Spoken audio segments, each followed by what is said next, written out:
नमस्कार, मैं रवीश कुमार। आप देख रहे हैं वो खबरें जो बाकी मीडिया की स्क्रीन से गायब हैं। यहां ना कोई शोर है, न ही किसी पार्टी का झंडा लहरा रहा है। यहां है तो सिर्फ सवाल, सिर्फ विश्लेषण और सिर्फ सच्चाई। बिहार में चुनाव नजदीक हैं और जैसे ही चुनाव पास आते हैं, हमारे नेता अचानक जनता के सेवक बन जाते हैं।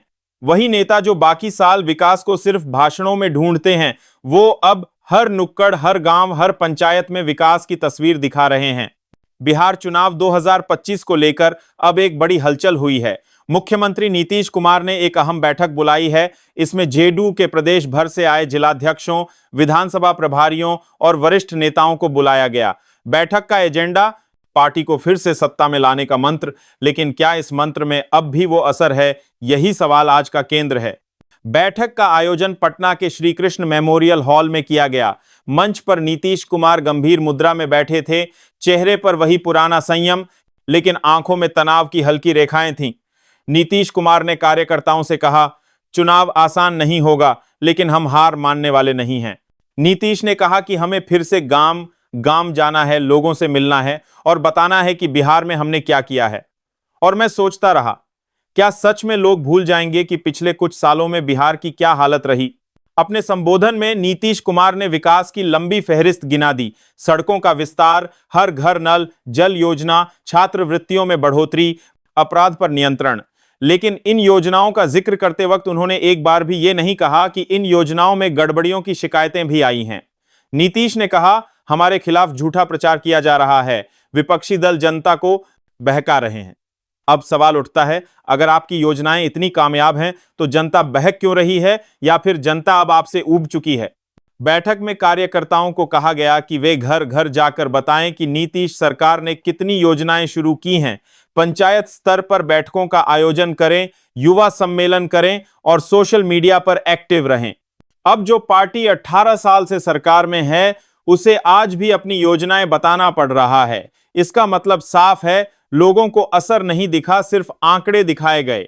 नीतीश कुमार ने यह भी कहा कि युवाओं को साथ लाना है, लेकिन बेरोजगार युवाओं की हालत क्या है, यह तो जेडीयू के किसी नेता को रेलवे स्टेशन, कोचिंग सेंटर्स और चाय की दुकानों पर जाकर देखना चाहिए। बैठक में एक भी शब्द नहीं कहा गया शिक्षा की बदहाल हालत पर। बिहार की यूनिवर्सिटीज में सेमेस्टर परीक्षा की डेट वर्षों से लटकी हुई है। इंटरनल असेसमेंट के नाम पर खानापूरी होती है। आरक्षण और जातीय जनगणना पर भी कुछ नहीं कहा गया। क्या नीतीश कुमार अब इन संवेदनशील विषयों से पीछे हट रहे हैं, या बीजेपी की रणनीति को देखते हुए वह गोल मोल लाइन पर चलना चाह रहे हैं? बिहार की राजनीति में हर किसी को पता है कि नीतीश कुमार और बीजेपी के रिश्ते अब भी समझदारी से भरे हैं। एक तरफ वह कांग्रेस और आरजेडी के साथ खड़े दिखते हैं, दूसरी तरफ पुराने एनडीए दिनों की यादें ताजा हैं। इस बैठक में उन्होंने साफ कहा, हमारी पार्टी की पहचान अलग है, हमें किसी के खिलाफ नकारात्मक प्रचार नहीं करना है। क्या यह बीजेपी को नाराज मत करो का संकेत था? यही तो राजनीति है, जहां दोस्ती भी छिपी होती है और दुश्मनी भी प्रेस कॉन्फ्रेंस तक ही सीमित होती है।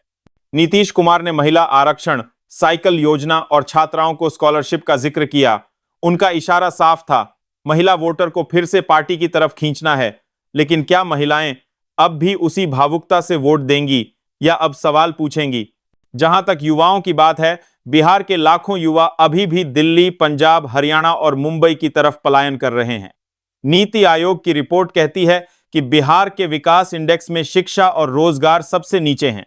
एक जमाना था जब नीतीश कुमार को सुशासन बाबू कहा जाता था, लेकिन आज लोग पूछते हैं, सुशासन बाबू आप कब लौटेंगे?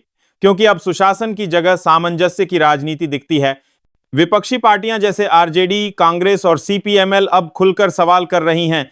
तेजस्वी यादव युवाओं को रोजगार का वादा दोहरा रहे हैं और लोग अब तुलना करने लगे हैं, क्या पहले अच्छा था, या अब यह चुनाव सिर्फ सत्ता की नहीं, भरोसे की परीक्षा है। बिहार के ग्रामीण इलाकों में अभी भी सड़कें अधूरी हैं।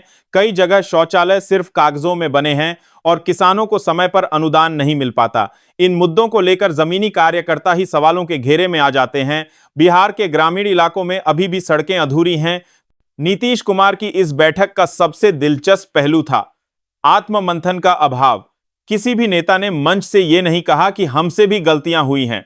तो बिहार चुनाव 2025 में क्या फिर नीतीश कुमार की वापसी होगी, या जनता अब नया चेहरा देखना चाहती है?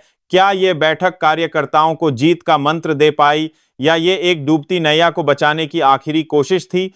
एक लोकतंत्र में सवाल पूछना ही नागरिक का सबसे बड़ा अधिकार है और जवाब देना नेता का सबसे बड़ा कर्तव्य। लेकिन अगर नेता सिर्फ भाषण दें और सवालों से बचें तो फिर लोकतंत्र भी भाषणों की तरह खोखला हो जाता है। अगर आप भी चाहते हैं कि चुनावों में असल मुद्दों पर चर्चा हो, नेताओं की बातें परखी जाएं, तो इस वीडियो को लाइक करें, शेयर करें और कमेंट में अपनी राय जरूर बताएं। चैनल को सब्सक्राइब करें ताकि अगली बार जब कोई नेता मंत्र दे तो हम उसका विश्लेषण जरूर करें।